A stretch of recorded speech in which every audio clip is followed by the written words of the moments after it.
جنازے میں کتنے افراد ہوں تو بخشش ہو جاتی ہے؟ اگر جنازہ پڑھنے والے 40 یا اس سے زائد افراد ہوں تو اللہ اس میت کے حق میں سفارش کو قبول فرما لیتے ہیں۔ اس کی وضاحت فرما دیجئے۔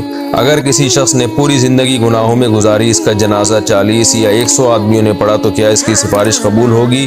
یہ جو حدیثوں میں آتا ہے نا، جس کے جنازہ 40 افراد نے پڑھا اس کی سفارش قبول کی جاتی ہے، یا اس طرح کے اور جو فلاں دن جس کی انتقال ہوا اس کی بخشش ہوتی ہے، تو خوب سمجھ لیں اس قسم کی احادیث کا مطلب یہ ہوتا ہے کہ یہ چیز ایک بخشش کا ذریعہ اور سبب ہے۔ اس کی مثال ایسے ہے جیسے کسی ڈاکٹر نے یا کسی حکیم نے کوئی دوا بنائی اور یہ اعلان کیا کہ جو یہ دوا کھائے گا اس کے جسم میں طاقت آئے گی، تو کیا مطلب جو بھی کھائے گا طاقت آئے گی؟ ظاہر ہے نہیں۔ میں اور آسان کر دیتا ہوں، شہد کے بارے میں سارے ڈاکٹر حکیم کہتے ہیں کہ جو شہد کھاتا ہے اس کے جسم میں طاقت آتی ہے، تو اس کا کیا یہ مطلب ہے کہ جو بھی کھائے گا طاقت آئے گی؟ ہرگز ایسا نہیں ہے۔ شوگر کے مریض کھائیں گے تو طاقت کے بجائے بلکہ اور زیادہ نقصان ہونا شروع ہو جائے گا۔ جس کا پیٹ پہلے سے بھرا ہوا ہے وہ کھائے گا تو بدہضمی ہوگی۔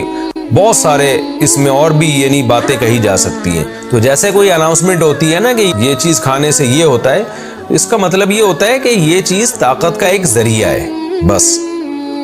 باقی ایک آدمی میں کمزوری کے اتنے سارے اسباب ہیں کہ طاقت کا ایک ذریعہ پھر اس کے لیے کافی نہیں ہوتا۔ تو ایسے ہی جنازے میں زیادہ افراد کا ہونا یا کسی مقدس دن میں موت واقع ہو جانا، یہ سب چیزیں بخشش کا سبب ہیں، ذریعہ ہیں، لیکن ان سے اس آدمی کی بخشش ہوگی بھی کہ نہیں ہوگی؟ اس اسپیسیفک ایک خاص آدمی کی جس کے بارے میں آپ تبصرہ کر رہے ہیں، تو بھائی یہ دیکھا جائے گا کہ اس کے بخشش کے ذریعہ بھی ہے اور اس کے عذاب کے بھی تو بہت سارے اسباب ہیں نا۔ تو اس نے ایسے ایسے کام بھی تو کیے جس سے جہنم واجب ہو جاتی ہے، کچھ ایسے کام کیے جس سے جنت واجب ہو جاتی ہے، لیکن بہت سے ایسے کام بھی کیے جس سے جہنم واجب ہو جاتی ہے۔ تو یہ سب پلس مائنس ہوگا قیامت کے دن۔ تو اگر کسی کا نیکی کا پلڑا یا جو مغفرت کے اسباب ہیں وہ وزنی ہو گئے تو جنت، اور اگر مغفرت کے اسباب وہ کمزور پڑ گئے اور جہنم کے اسباب بڑھ گئے تو وہ جہنم میں جائے گا۔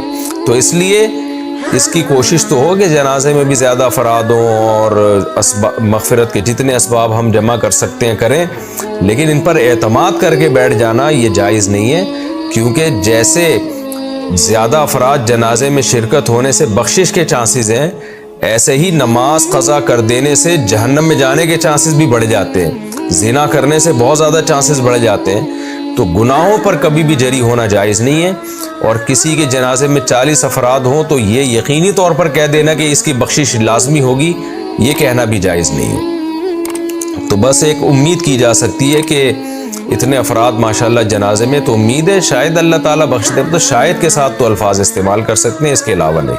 اور یہ بھی جب ہے جب سنت کے مطابق جنازہ ہو۔ اگر آپ نے جنازے میں تاخیر کی کہ زیادہ سے زیادہ لوگ اکٹھے ہوں گے اور اکٹھے کرنے میں جنازے میں دیر کرے جا رہے ہیں، تو پھر اس اکٹھے ہونے کا میت کو فائدہ نہیں ہے۔ وجہ اس کی ہے کہ یہ تو آپ شریعت کے خلاف جا رہے ہیں۔ ہاں، اسی وقت جتنے لوگ اکٹھے ہو جائیں۔